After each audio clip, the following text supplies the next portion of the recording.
Chapter 7. Ammon finds the land of Lehi-Nephi, where Limhi is king. Limhi's people are in bondage to the Lamanites. Limhi recounts their history. A prophet, Abinadi, had testified that Christ is the God and Father of all things. Those who sow filthiness reap the whirlwind, and those who put their trust in the Lord shall be delivered. And now it came to pass that after King Mosiah had had continual peace for the space of 3 years, he was desirous to know concerning the people who went up to dwell in the land of Lehi-Nephi, or in the city of Lehi-Nephi. For his people had heard nothing from them from the time they left the land of Zarahemla, therefore they wearied him with their teasings. And it came to pass that King Mosiah granted that 16 of their strong men might go up to the land of Lehi-Nephi to inquire concerning their brethren. And it came to pass that on the morrow they started to go up, having with them one Ammon, he being a strong and mighty man, and a descendant of Zarahemla, and he was also their leader.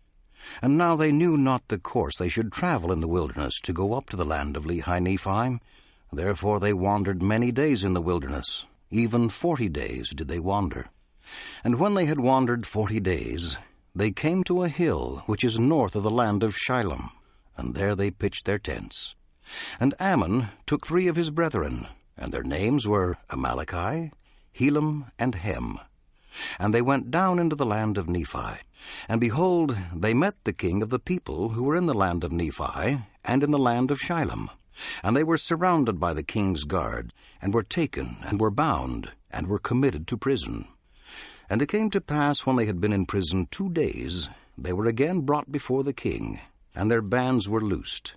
And they stood before the king, and were permitted, or rather commanded, that they should answer the questions which he should ask them. And he said unto them, Behold, I am Limhi, the son of Noah, who was the son of Zeniff, who came up out of the land of Zarahemla to inherit this land, which was the land of their fathers, who was made a king by the voice of the people. And now I desire to know the cause whereby ye were so bold as to come near the walls of the city, when I myself was with my guards without the gate. And now for this cause have I suffered, that ye should be preserved, that I might inquire of you, or else I should have caused that my guards should have put you to death. Ye are permitted to speak. And now when Ammon saw that he was permitted to speak, he went forth and bowed himself before the king. And rising again, he said, O king, I am very thankful before God this day that I am yet alive, and am permitted to speak, and I will endeavor to speak with boldness. For I am assured that if ye had known me, ye would not have suffered that I should have worn these bands. For I am Ammon, and am a descendant of Zarahemla, and have come up out of the land of Zarahemla to inquire concerning our brethren whom Zeniff brought up out of that land. And now it came to pass that after Limhi had heard the words of Ammon, he was exceedingly glad, and said, Now I know of a surety that my brethren who were in the land of Zarahemla are yet alive. And now I will rejoice, and on the morrow I will cause that my people shall rejoice also. For behold, we are in bondage to the Lamanites, and are taxed with a tax which is grievous to be borne. And now, behold, our brethren will deliver us out of our bondage, or out of the hands of the Lamanites, and we will be their slaves. For it is better that we be slaves to the Nephites than to pay tribute to the king of the Lamanites. And now King Limhi commanded his guards that they should no more bind Ammon nor his brethren, but caused that they should go to the hill which was north of Shilom, and bring their brethren into the city, that thereby they might eat and drink and rest themselves from the labors of their journey, for they had suffered many things. They had suffered hunger, thirst, and fatigue.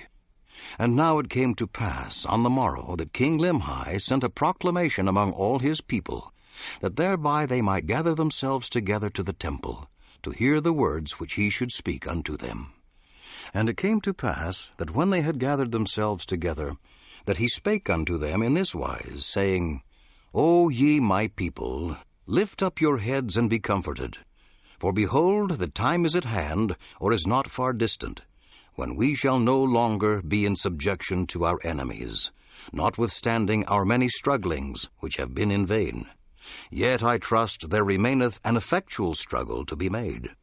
Therefore lift up your heads and rejoice, and put your trust in God, in that God who was the God of Abraham and Isaac and Jacob, and also that God who brought the children of Israel out of the land of Egypt, and caused that they should walk through the Red Sea on dry ground, and fed them with manna, that they might not perish in the wilderness. And many more things did he do for them. And again that same God has brought our fathers out of the land of Jerusalem, and has kept and preserved his people even until now. And behold, it is because of our iniquities and abominations that he has brought us into bondage. And ye are all witnesses this day that Zeniff, who was made king over this people, he being overzealous to inherit the land of his fathers, therefore, being deceived by the cunning and craftiness of King Laman, who, having entered into a treaty with King Zeniff, and having yielded up into his hands the possessions of a part of the land, or even the city of Lehi-Nephi, and the city of Shilem, and the land round about. And all this he did for the sole purpose of bringing this people into subjection, or into bondage. And behold, we at this time do pay tribute to the king of the Lamanites, to the amount of 1/2 of our corn, and our barley, and even all our grain of every kind, and 1/2 of the increase of our flocks and our herds, and even 1/2 of all we have or possess, the king of the Lamanites doth exact of us, or our lives. And now is not this grievous to be borne? And is not this our affliction great? Now behold, how great reason we have to mourn. Yea, I say unto you, great are the reasons which we have to mourn. For behold, how many of our brethren have been slain, and their blood has been spilt in vain, and all because of iniquity. For if this people had not fallen into transgression, the Lord would not have suffered that this great evil should come upon them. But behold, they would not hearken unto his words, but there arose contentions among them, even so much that they did shed blood among themselves. And a prophet of the Lord have they slain, yea, a chosen man of God, who told them of their wickedness and abominations, and prophesied of many things which are to come, yea, even the coming of Christ.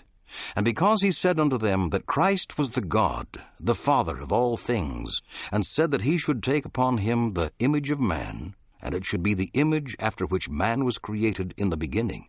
Or in other words, he said that man was created after the image of God, and that God should come down among the children of men, and take upon him flesh and blood, and go forth upon the face of the earth.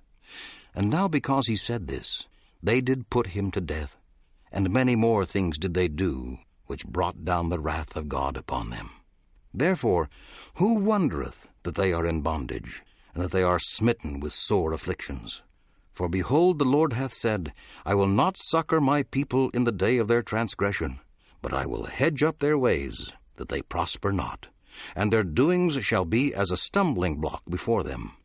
And again he saith, If my people shall sow filthiness, they shall reap the chaff thereof in the whirlwind, and the effect thereof is poison. And again he saith, If my people shall sow filthiness, they shall reap the east wind, which bringeth immediate destruction. And now, behold, the promise of the Lord is fulfilled, and ye are smitten and afflicted. But if ye will turn to the Lord with full purpose of heart, and put your trust in him, and serve him with all diligence of mind, if ye do this, he will according to his own will and pleasure deliver you out of bondage.